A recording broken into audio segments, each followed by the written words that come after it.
So yeah, that's how I ended up in a pair of Target khakis and a panic erection. Not exactly the Viking funeral I always imagined, but life's funny like that. 1 minute you're alive and halfway through a microwaved burrito, and the next, you're blinking under fluorescent lights that hum like they've got something to say. I wish I could tell you the exact moment I died, but it's all kind of a blur. Maybe it was the cholesterol, maybe it was karma. Maybe it was the third time I replied, "That's what she said," to a grieving widow on a customer service call. I don't know. But I woke up here, wherever here is, with my shoes missing and a stale taste in my mouth like someone had poured regret through a Brita filter and made me gargle it. The room I was in looked like a DMV in a dentist's office had a kid and decided to raise it in a Walmart break room.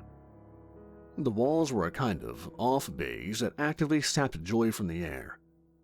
The floor was linoleum but sticky in places, like it had been mopped with soda and shame. There was a row of chairs along the wall, all occupied by people who looked equally confused and equally miserable. Some were crying, some just stared into space like they were waiting for a delayed flight that had been canceled 5 years ago.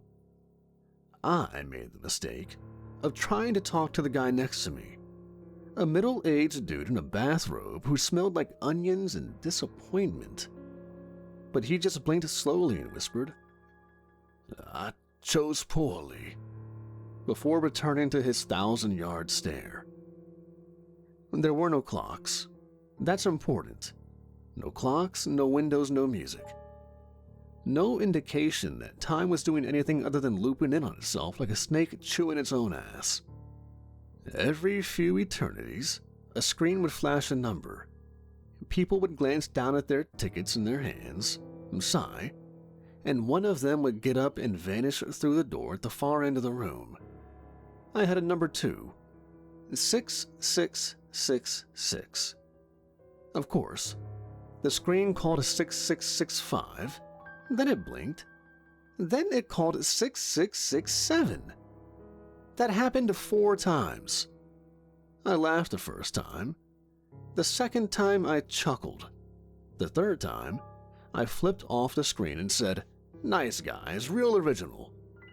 By the fourth, I was ready to pull a fire alarm, if I could find one, or if I believed the laws of physics still applied. But that's the thing, right? You're not in Kansas anymore. You're not even in a place with states or countries or oxygen you can trust. You're in a holding pattern where your last thought was probably, "Is this how it really ends?" Eventually, a door creaked open and a woman appeared. Not a receptionist, not a nurse. Just a woman in a beige cardigan and a tired expression like she'd just come from mediating a PTA fight about gluten-free cupcakes. She called my name without looking up. "Keith Snyder." I stood, smiled, did a little finger gun thing I immediately regretted. In the disappointing flesh, she handed me a manila folder without saying a word. I flipped it open. Inside were poorly lit childhood photos, a list of search histories I don't remember making, and a tight sheet that just said, "Final score, 43%. There was no conversation, no gavel, no scales, no booming voice from the clouds saying I'd been weighed and found wanting. Just a uniform in my size, gray slacks, bland polo, black shoes I felt a half size too tight, and a finger pointed toward a door labeled, in simple white block letters, "The Not So Good Place." No fire, no thunder, no dramatic music. Just that door waiting. And me, with nothing left to do but open it. I stood there longer than I meant to, folder in one hand, polyester polo in the other, staring at the door like it might change its mind. Like maybe, just maybe, there'd been a clerical error and the real Keith Snyder was still out there, flipping off pedestrians and microwaving sadness in burrito form. I glanced back at the waiting room, hoping for what, I don't know. An appeal process? A customer satisfaction survey? But no one looked up. No one cared. The receptionist had already disappeared, her chair slowly swiveling to a stop like she'd melted out of existence. It was just me now in the door. It wasn't even a scary door, that's the thing. You expect hell to come wrapped in barbed wire or to be made of bones, or at least to smell like sulfur and childhood trauma. But no. It looked like something you'd find in the back hallway of a vape shop. Matte black, slightly chipped around the handle, scuffed near the bottom from too many shoes. The words, "The not-so-good place," were printed in big, dumb Helvetica.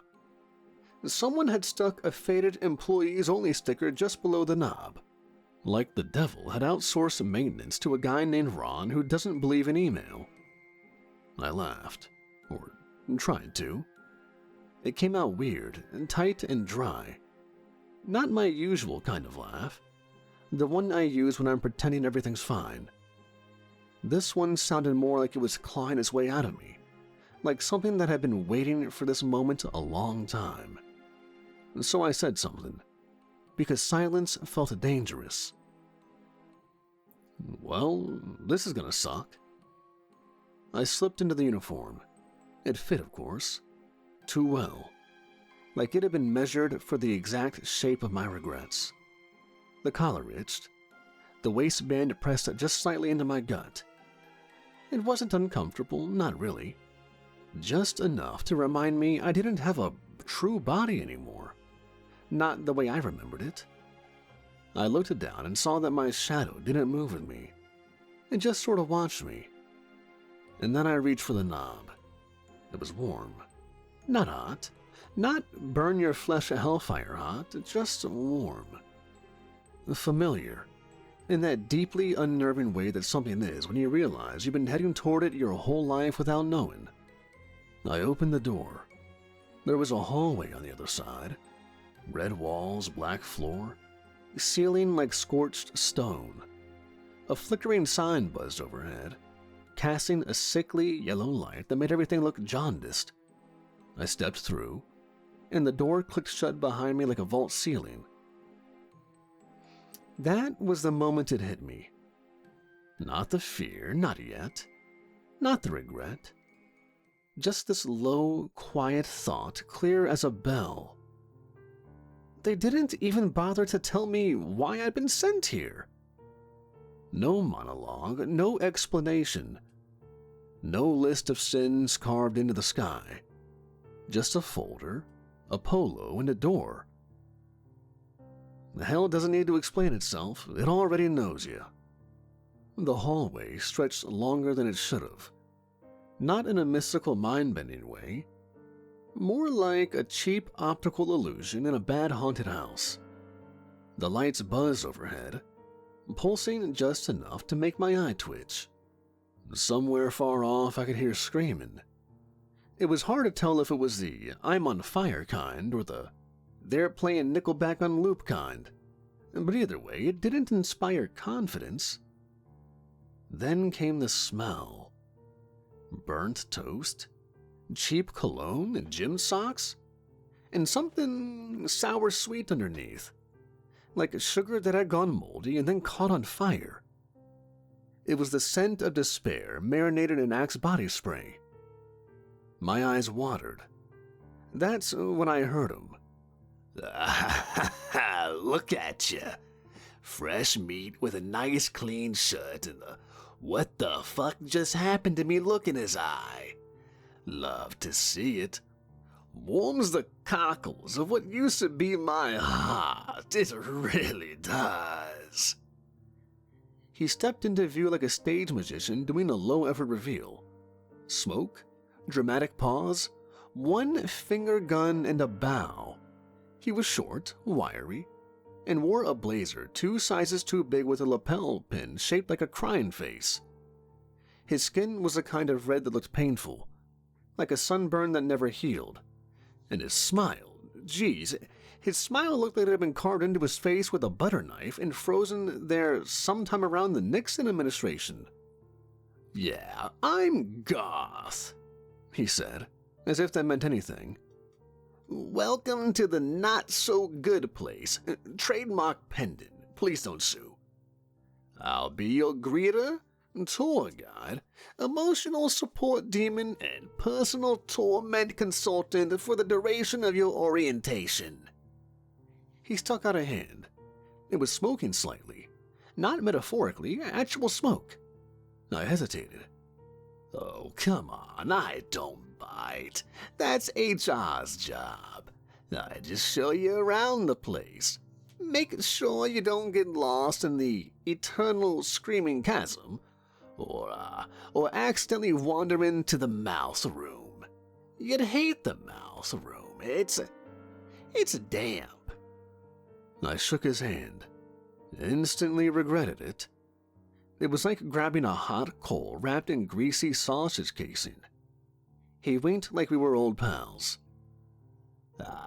Look at that face. You're thinking I'm some crusty little troll here to make your afterlife miserable. And you're right. But hey, chin up. At least you get the deluxe package. Most souls just get thrown into a pit and told to figure it out on the way down. I don't remember signing up for a tour. Nobody remembers, Garth said, spinning on his heels like a game show host. But don't you worry. You've got potential. I can smell it. Not like the guy before you. Gary Glenn. He pissed himself twice before we get past the welcome mat. You're a talker. I read your file. A sarcastic little shit. I like that. You'll last longer. Last where? Garth looked over his shoulder, grin sharpening. In the system, mate.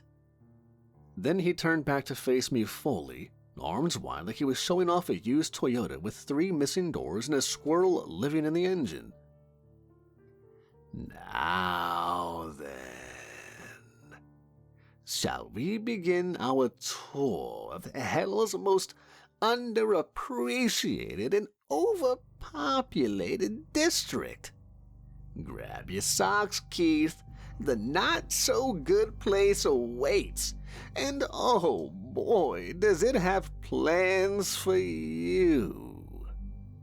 And with that, he started walking. I followed, because what else was I gonna do?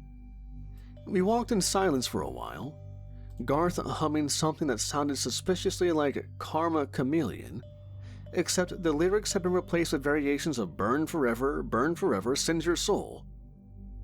I was too busy trying to keep my shoes from sticking to the floor to ask questions. The ground felt like someone had poured syrup over hot linoleum and then walked through it in despair. Every step made a little wet schlup sound. It wasn't comforting. We stopped in front of a large archway made of what looked like melted IKEA furniture and crying. Hanging above it was a neon sign flickering just enough to cause a headache. It read, "Welcome to the Hall of Minor Inconveniences." Because eternal suffering doesn't always have to be dramatic. Garth clapped his hands and turned to me with a salesman's grin. Right then, time to get your toes wet. Figuratively, and literally if the sock floor is still active, which knowing facilities it is. You're gonna spend a little time in here, my friend. Not long. Just enough to soak in, you know? Build character, shave down the soul, standard stuff. I looked through the archway. It didn't seem so bad at first glance. There was a hallway, carpeted, bad wallpaper, ambient music playing softly. It looked like a very long dentist's office corridor. What Wait, this is it? Where's the fire, the blood, the screaming faces? Garth patted my back, too hard, like he was trying to knock the air out of me. No. See, this is starter-level suffering. Intro to misery, the gateway drug. Fire and brimstones for the meatheads down on level 6. Up here, it's all about irritation. The kind that crawls under your skin and refuses to leave. You'll see. He waved a hand. The floor opened beneath me. I dropped.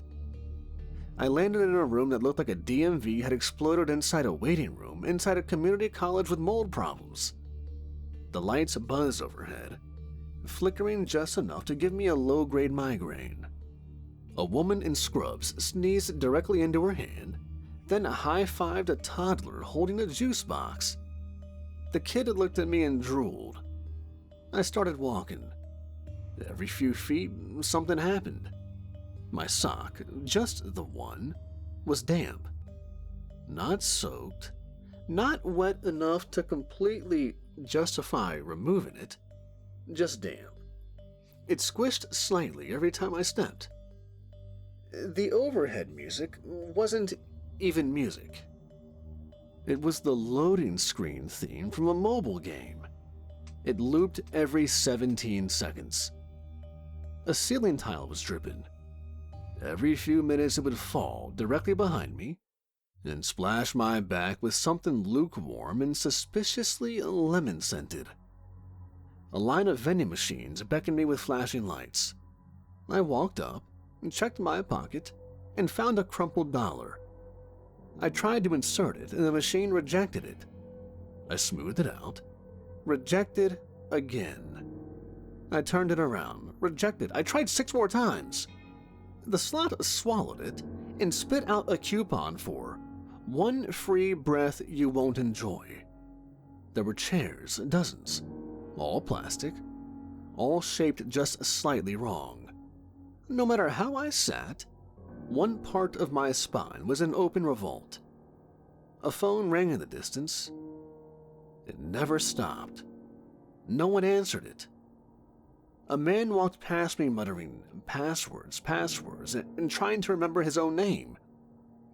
I tried to laugh. It came out like a wheeze.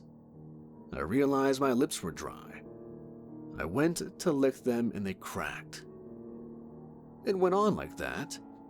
For hours, for days, for years, I couldn't tell. Time got weird in there. And the worst part? It never escalated. No dramatic twist, no giant flaming spider bursting through the wall. Just the same crap over and over, until it ground something down inside me. I found myself begging to be impaled, just something big, something sharp. Anything that didn't feel like death by paper cuts and frozen yogurt machine beeps. Then, just as I was contemplating licking the floor out of sheer rebellion, a trapdoor opened under me again, and I dropped. I landed at Garth's feet. He was sipping from a coffee cup labeled Tears of the Recently Deceased. "Well, what did I tell ya?" he said. I glared at him. My sock is still damp. "Perfect. That means it's working." He extended a hand. I didn't take it. He shrugged. "Suit yourself. All right, sunshine. Next stop's a personal favorite of mine. Little place we call the Q." He winked. "Hope you like waiting." At first, it felt manageable. Just a line. I mean, I've waited it worse. Black Friday electronic sales, a Kanye West pop-up merch truck in 2017. Hell, I once stood in line for 2 hours just to get rejected from a club that I'm pretty sure was just a back alley with speakers. So yeah, I know lines. But this wasn't a line, this was a sentence. There was no visible movement, no announcement, no sense of progression. Everyone around me stared forward, not speaking, not blinking. A man behind me occasionally muttered apologies to someone who wasn't there. A woman in front of me was sobbing quietly, holding a ticket that read, "Now serving infinity." The ticket machine at the front had no numbers, just a screen that pulsed occasionally with the word, "Soon." After what felt like hours or days, someone finally moved. Just one step. That tiny, shuffling inch forward rippled down the line like a whisper through the dead. Everyone else followed in eerie synchrony, as if the very act of stepping had become holy. I shuffled forward too, my shoes making that same sickly slop noise as before. Damp socks still intact, excellent. Then the wait resumed. I tried to talk. The man next to me shook his head before I could even speak. His mouth opened slightly, revealing rows of broken teeth, and he mouthed the word, "Don't." There was a window to my left. I thought maybe I could get a look at what we were even lining up for. But no matter how close I leaned, the view never changed. It showed an empty lobby, clean, serene, unoccupied. The number on the wall behind the desk read, 1. I screamed once. No one even reacted. Eventually, I gave up trying to understand the system. The only way to endure it was to become part of it. I learned to sleep with my eyes open. I counted the hairs on my arms. I bit my tongue just to feel something, and when my knees got tired, the floor softened just enough to tease relief, but never enough to sit. I started inventing reasons why we were there. Redemption, processing, maybe a psychological experiment run by Satan's version of MIT? Or maybe this was it. Maybe this was all I got. No flames, no monsters. Just line waiting and a gnawing suspicion that I once laughed at someone going through the same exact thing and called them a drama queen. When the floor finally gave out beneath me again, I didn't feel surprised. I felt relieved. I landed in a chair this time. A proper one. Soft, overstuffed, faux leather.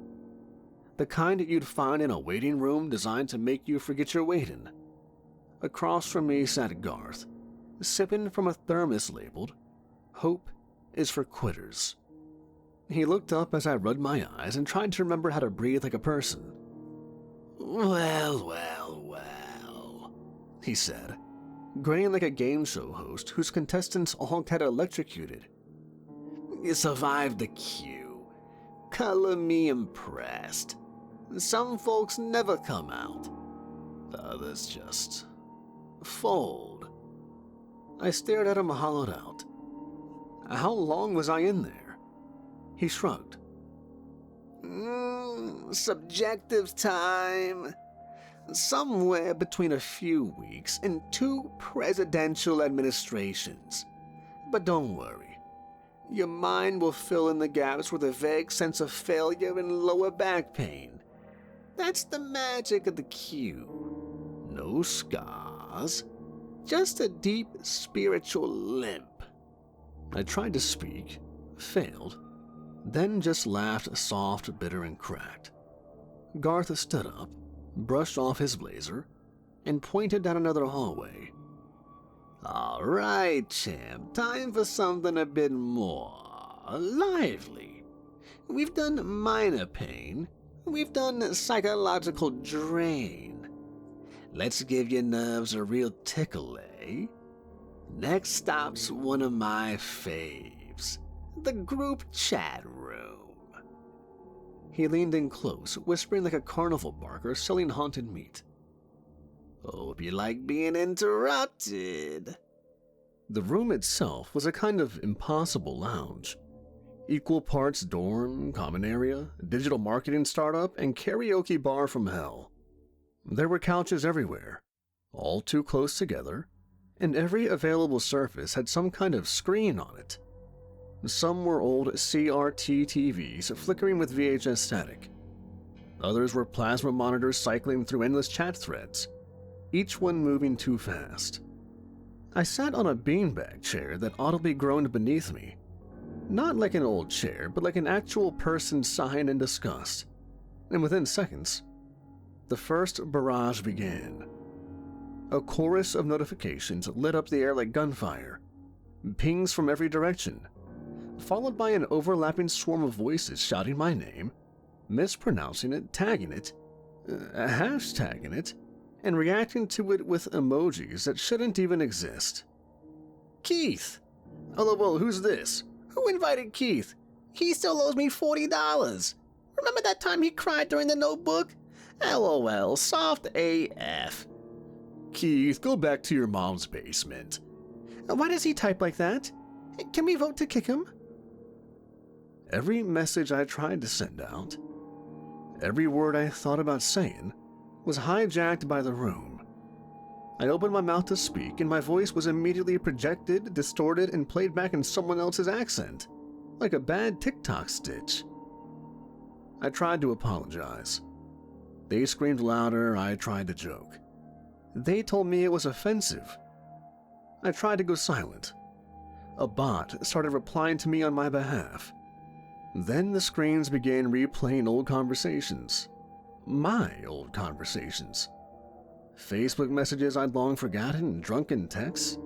Every passive-aggressive K. Every time I sent LOL, but I was actually dying inside. Every time I left someone unread. They were all here, and they were all furious. A giant scream dropped from the ceiling. It played a loop of me typing, "I'm on my way," while still in bed with no pants on. Below it, a scrolling mark read, "Keith Snyder, serial liar, unfunny texter, you up enthusiast."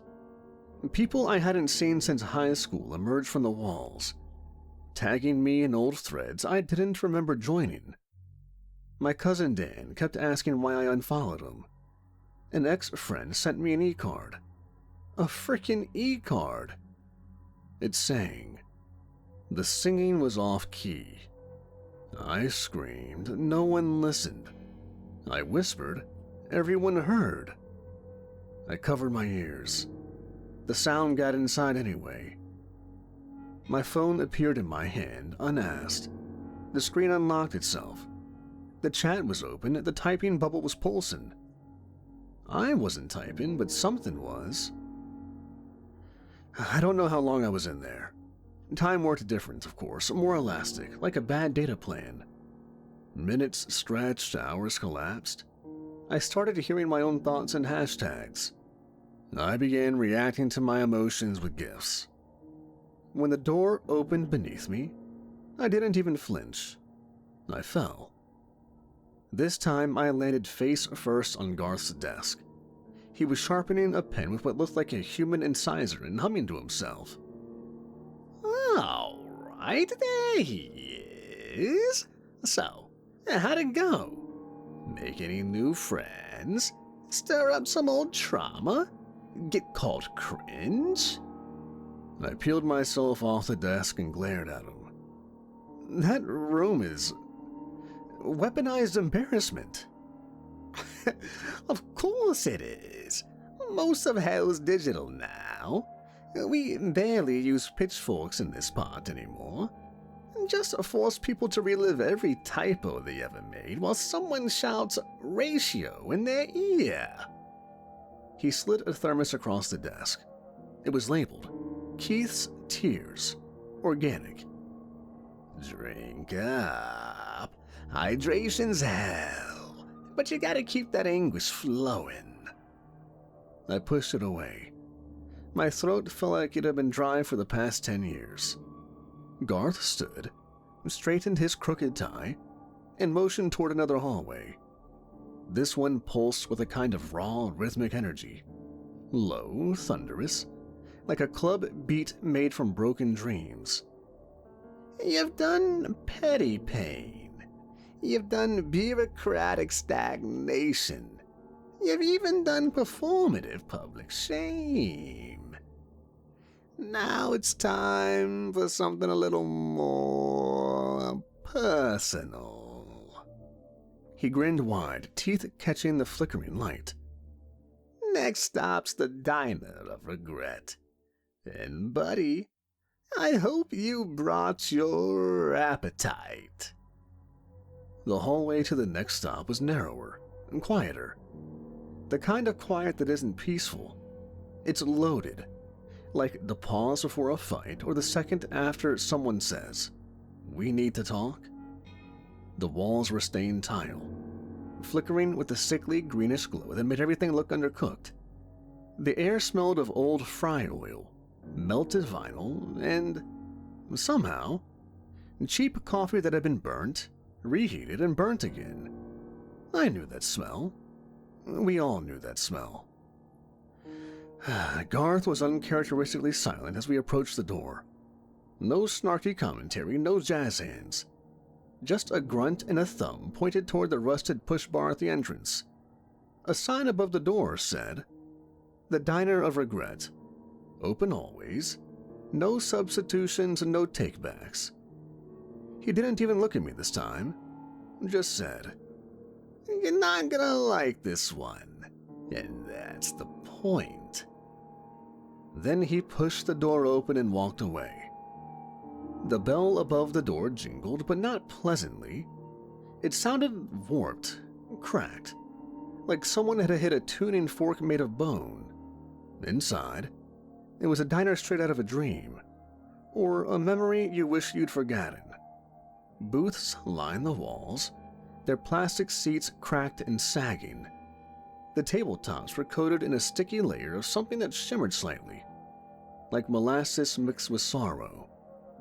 The lighting was fluorescent and unforgiving. Every sound echoed just a little too much. And behind the counter, wearing a stained apron that read, "How can I make this worse?" stood my high school ex-girlfriend, Becky. She didn't look surprised to see me. She looked tired. "Table for one," she said flatly, already grabbing a menu. "Like always." I followed her to a booth near the back. It had a view of a window that didn't show anything. Just a thick wall of gray mist swirling behind the glass, occasionally flashing with things I really didn't want to identify. She slapped the menu down in front of me and walked away without another word. The menu was written in Sharpie. The options were not food. Option 1. The time you lied and it didn't matter, but you did it anyway. Option 2. What you should have said when she was crying. 3. 3 a.m. thoughts you pretend you don't have. Option 4. Missed calls from people you'd claimed you'd always answer. No prices, no specials. I looked around. The other patrons weren't eating. Some were just staring into empty cups. Some were crying into milkshakes that refilled themselves with each sob. One guy was chewing a napkin slowly and deliberately, like it owed him money. A waitress came over.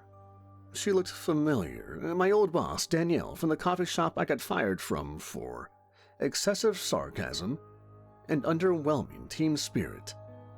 She still had the same disappointed frown. "So," she said, chewing gum like it was a threat, "what'll it be?" I opened my mouth, closed it, finally muttered, "I don't know." She scribbled something on her pad anyway. "House special, then.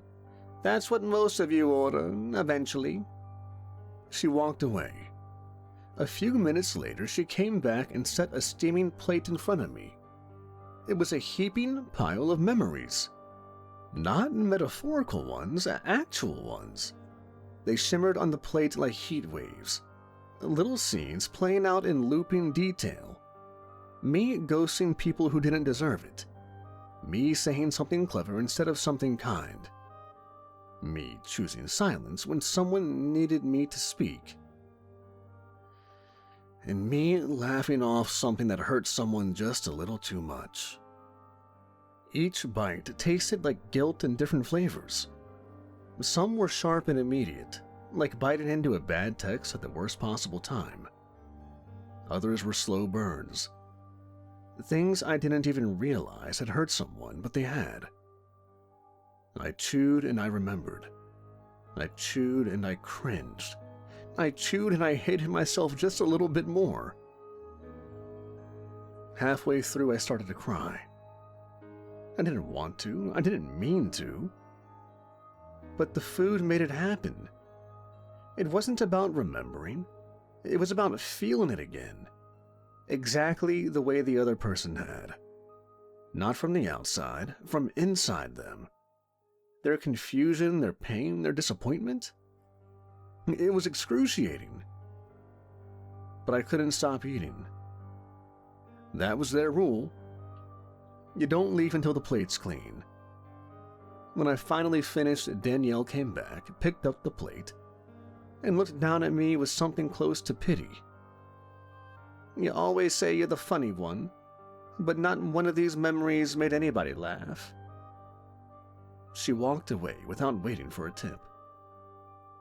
Garth reappeared without ceremony, like a magician pulling himself out of a cigarette cloud. He sat down across from me and slid a coffee cup in my direction. It was already half empty, and somehow it was still warm. No one likes the diner, but it's effective. It gets under the armor. You wouldn't believe how many tough guys fold over a little regret a la mode. I didn't speak.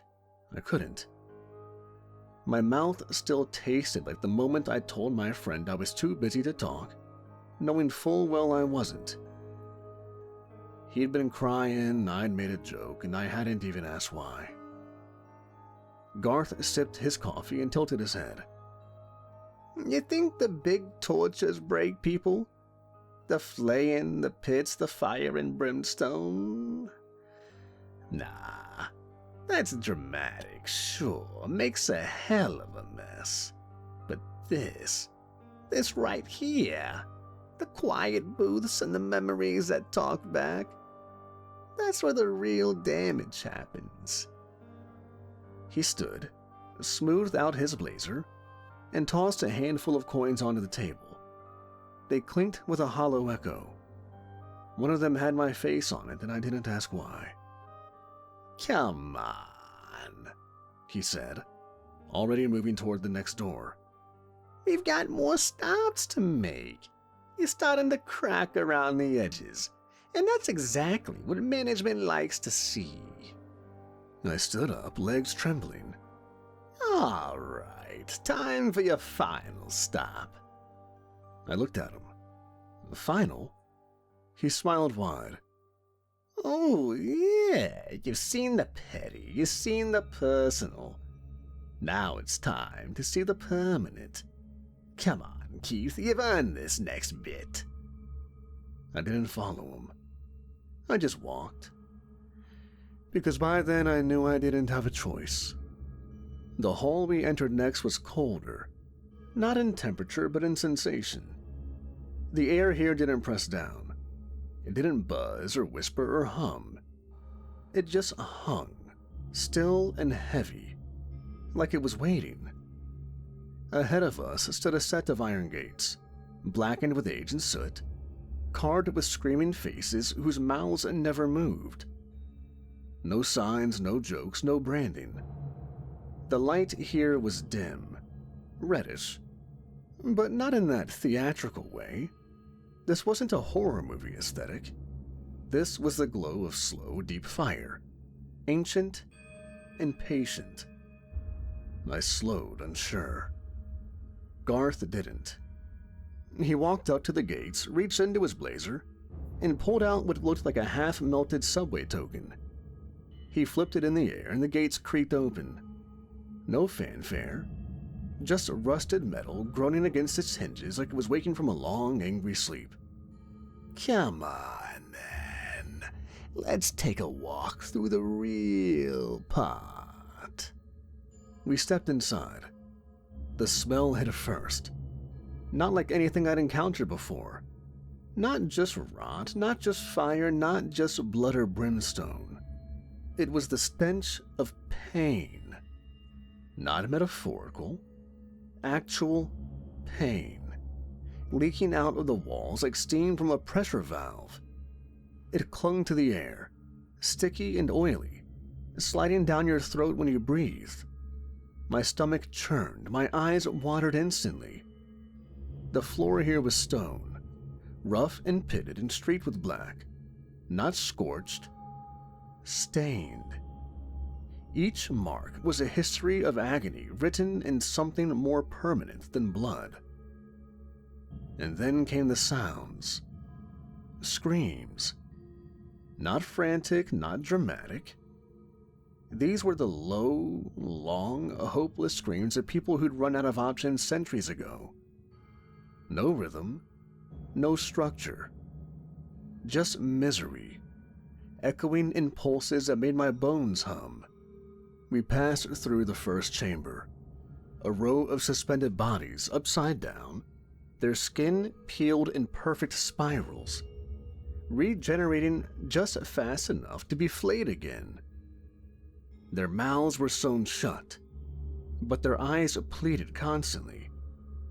Garth waved as one as we walked by. She was a trafficker. Ran a kids for clicks ring on the surface. Her soul's on a loop. Every time she thinks it's over, the stitching loosens just enough for her to scream. Not that anyone hears, except her. Another chamber opened to our left. This one was filled with cages, hundreds of them, each one the size of a small coffin. Inside, people were folded in on themselves, bone crunched and bent like paper dolls. Their eyes never closed. A gas seeped in from above, igniting invisible fires beneath their skin. They burned, but nothing charred. Just endless nerve endings dancing on the edge of combustion. Bankers, but not the ones you're thinking of. These were the ones who preyed on dying people. Reverse mortgages, medical loans, predatory scams. We've got a whole wing just for financial sadists. I didn't speak. I couldn't. The pain was thick in the air now. It vibrated, got under the skin, like guilt you could wear. The hallway twisted, widened, and then dropped. We descended a staircase of uneven stone that echoed beneath our feet. As we went deeper, the torment got quieter. Not because it stopped, but because it became internal. We passed a chamber lined with translucent cylinders, each containing a person curled in the fetal position, their faces twitching in terror. They were hooked up to something. Metal wires, tubes, neural ports, and inside each glass tank a projection played. Personal silent, looping over and over. Self-loopers. This is hell's efficiency model. We hook you into the worst moment of your life and magnify it until it consumes you. That's Ted over there. Drove drunk. Killed a family of 4. Every time he tries to look away, we increase the clarity. I press forward just to move. More rooms. A pit filled with drowning figures. Just below the surface, always gasping, never reaching air. The water was clear, except for the occasional burst of red as someone tried to claw their way up to the top. War criminals, not generals. The field guys who enjoyed it. It's subtle, but you can tell. Hell knows. He glanced over at me then, for the first time in a while. You notice something? I looked around. No jokes. No games. He nodded. That's right. This is the real thing. No personal torment, no clever little diners. No ironic punishments. This is the core. This is what happens when you've crossed lines that don't uncross. We came to a stop in front of a room that pulsed with heat. Not fire, but hate. It was thick, palpable. Inside, a single figure floated midair, every inch of their skin marked with symbols that glowed white-hot, searing a fresh agony with every breath. They were alone. Absolutely, cosmically alone. Garth didn't speak this time, he just looked in. So did I. It was worse than anything I'd seen. Not because the person wasn't moving, not because they were paralyzed, but because they accepted it. And then Garth turned to me. "You're not staying here," he said simply. I blinked, disoriented. "What?"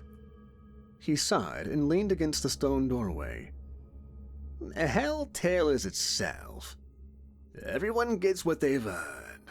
Some get flamed, some get mirrors, some get lines, some get lost. You lived like a guy who knew better, but didn't always do better. You weren't evil, you weren't good. You were careless, thoughtless. A guy with a laugh track to drown out anything deeper." I swallowed, my throat burned. "So, what was all the theme park bullshit for then?" "That was your hell. Death by 1,000 tiny wounds. Petty regret. Cringe, missed chances. That's what you marinated in. The rooms, the cues, the chats, that diner. It's not random. That's your flavor of damnation." "And this?" I asked, gesturing around at the burning, writhing, screaming horror. "Why show me this if I don't belong here?" Garth stepped closer. "Because this is where you'll work." I froze. "What?" "You're being hired, Keith. You made it through the tour. You felt it all. You broke just enough. That's how we pick new staff. Only way to guide others through their torment is to remember your own. We're not sadists for fun. We are sadists for purpose." He placed a hand on my shoulder, the heat from his skin oddly comforting now. "You won't suffer like this again, but you will see it. You'll walk others through it. And you'll do it with that little smirk, that snarky little voice, and just the right amount of bite." I opened my mouth, but there was nothing to say, because I knew he was right. I had felt every inch of my sentence, and now I was ready to pass it on. And, of course, working for hell is much better than suffering in hell. We emerge from the depths of hell's core the way someone crawls out of a collapsed building, half blind, full of dust, and certain the weight still hasn't finished falling. Garth didn't speak. For once, he didn't need to. The silence that hung between us was earned.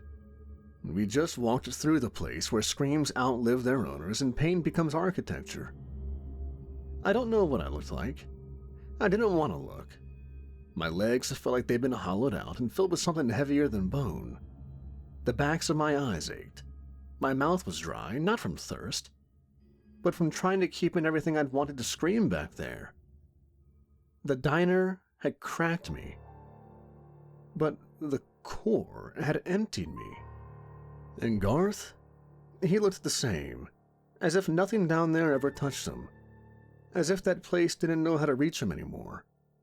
We stopped in front of a small door, simple, wooden, totally out of place, like it belonged in an old office building that had been condemned and forgotten. A little brass plaque on the front said, HR, Personal Reassignment and Realignment. He opened the door and gestured for me to go in. Inside, the room was blank. Not minimal, blank. No walls, no floor I can make out, even though I was standing on something. Just empty white stretching in every direction, like the loading screen for a forgotten god. Dead silent, but in that loaded, waiting way, like the air itself was holding its breath. A chair appeared in front of me, wooden, plain, stable. Next to it, floating about 2 feet off the ground, was a clipboard. A black pen rested perfectly on top, and it was already uncapped. Garth walked in behind me, hands folded like a teacher trying not to laugh at a student's panic attack during final exams. "Take a seat, Keith." I sat, because of course I did. He circled me once, then leaned against nothing and crossed his arms. "So, you made it through." My throat worked. "Barely." "Barely's enough. That's the trick. We're not looking for saints. We're looking for survivors. People who felt it. Really let it in. You didn't run, you didn't lie. And most importantly, you didn't go quiet. You cracked, yeah, but you stayed present." He gestured to the clipboard. "That's your next step." I picked it up. The form was deceptively simple. 1 page, short questions. Name of soul, Keith Snyder. Status, transition eligible. Recommendation, field agent. Orientation unit. Below that was a single checkbox next to a sentence that read, "I accept the terms of my role and the responsibility of guiding incoming souls through their initiation." No fine print, no screaming souls in the margin, just the box. I didn't reach for the pen, not yet. "So that's it? No ceremony? No pitchforks and dramatic music?" Garth chuckled, low and genuine. "You want a marching band? This isn't graduation. This is a job opening. You're not the hero of your own story anymore, Keith. You're part of someone else's." I stared down at the box. I thought this place was about punishment. It is, but it's also about continuity. Hell doesn't run on fire. It runs on experience. You think demons are born? No. We're built. Promoted. Every one of us started just like you, screaming, snarking, and breaking. "And if I say no?" He gave a soft, tired smile, the kind that says he's seen every answer before. "Then you go back to the top, back to the hall of damp socks, back to the diner, and back to everything, and each time you feel it a little harder, break a little more. Eventually, there's nothing left to promote. Just residue." The clipboard felt heavier in my hand. Not just the weight of the job, the weight of inevitability.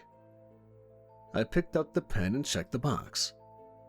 The ink shimmered as it dried, red-black like old blood in moonlight. The paper dissolved in my hand, burning silently into smoke that curled up and vanished without a trace. And just like that, I felt something shift. Not a jolt, not a transformation, just alignment. Like I'd stepped onto the right rail and the tracks clicked into place beneath me. The nothing room vanished without fanfare.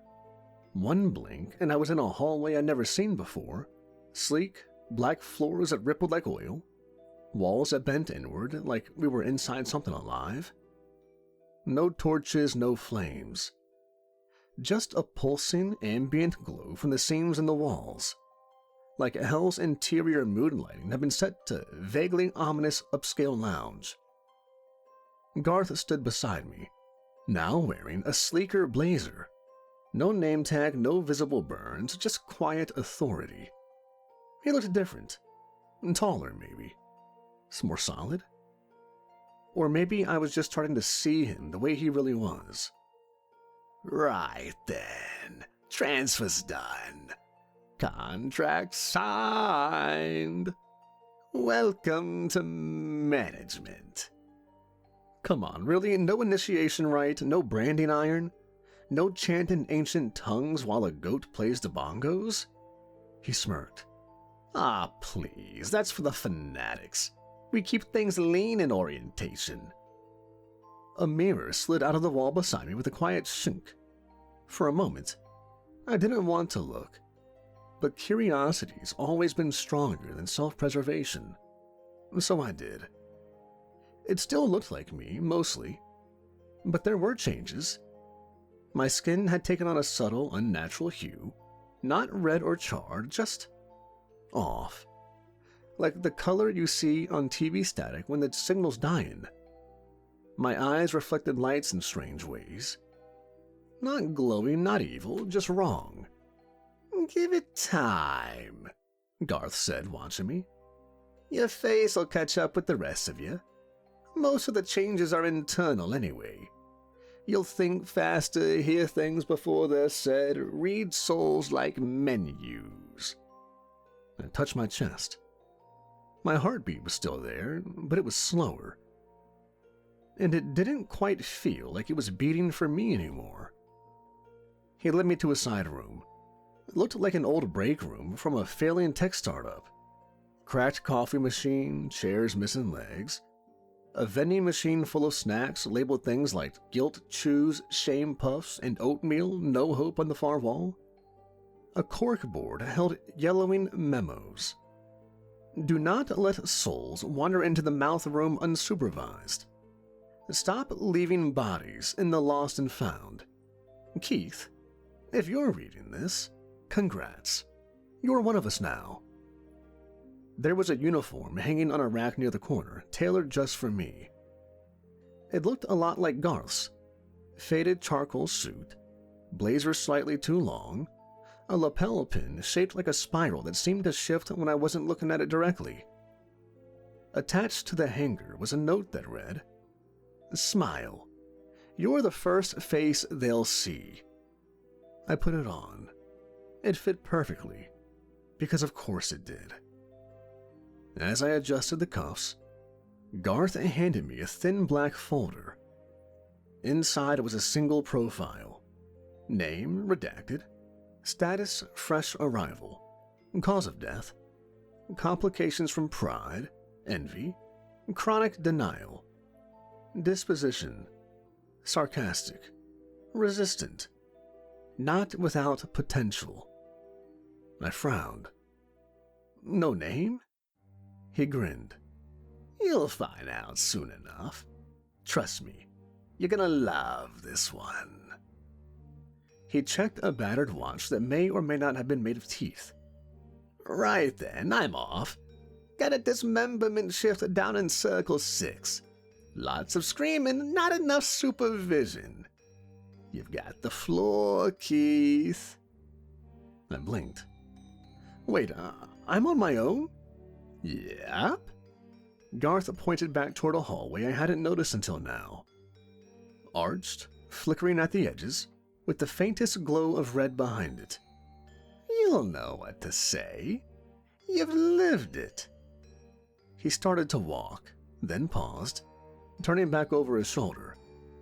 Oh, and Keith? Yeah. He smiled, wide, wolfish, and proud. Make it hurt. And then he was gone. Just like that. I stood alone, folder in hand, new suit hugging my shoulders, the hum of hell in my ears like background music I hadn't realized I'd grown used to. And down the hallway, I heard footsteps. Coming closer. Someone new had just arrived, and I was the one they'd be meeting first. So, yeah, that's the story. Start to finish. Give or take a few screaming detours and a plate of repressed trauma served medium rare. I was Keith Snyder. Mid-30s, overconfident, chronically sarcastic. The kind of guy who could ruin a wedding toast and still get invited to the after party. I laughed through life even when I shouldn't have. Especially when I shouldn't have. That's what landed me here. But now I work here. I wear the blazer. I get the folders, I give the tours. Turns out, that's how it works. Hell doesn't just burn you, it uses you. Melts you down and recasts you into something useful. Durable, custom fit for guiding the next poor bastard through the same spiral. And you, my friend, you're next. Don't look around, there's no one else here. Just you and me. You've already walked through the door. You didn't realize it until now. See, everything I've told you, that wasn't a confession, that wasn't therapy. That was the intro. That, my friend, was your orientation. Welcome packet. Icebreaker. And now that you've heard it, we can get started. The floor under you, that little warm spot that feels like it's pulsing, that's not your nerves. That's the system recognizing you, logging you in, preparing your custom itinerary. Garth was right. Everyone's hell is tailored. Yours? Well, we'll figure it out together. But first things first, let's take a walk. There's a hallway just over there. Black walls, flickering lights. It says, the not-so-good place in big friendly letters. I know, charming, right? You'll love the first stop. It's got wet socks, broken vending machines, and a Bluetooth signal that cuts out just before the drop in every song. Petty, yeah. But that's how it begins. That's how it always begins. So, you ready? Good. Let's begin your tour. After all, I'll be with you the whole way. Wouldn't want you getting lost.